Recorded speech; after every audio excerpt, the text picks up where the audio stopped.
Živijo, moje ime je Nataša, sem trenerka fitnesa. Danes sem vam pripravila sklop vaj za krepitev telesa.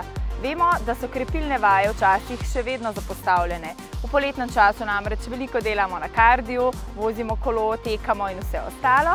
Krepilne vaje pa kar nekako pozabimo. 3-krat na teden je lepo, da si vzamemo čas, oziroma je pravilno, da si vzamemo čas za krepitev telesa. Tako da naredili bomo vaje za noge, spodnji del, zgornji del hrbtne in pa trebušne mišice. Vaje si vedno lahko obtežite ali olajšate. Nekje sem pokazala tudi lažjo različico. Če vam je postane z lastno težo prelahko, pa lahko uporabite tudi uteži. Evo, pa gremo delati.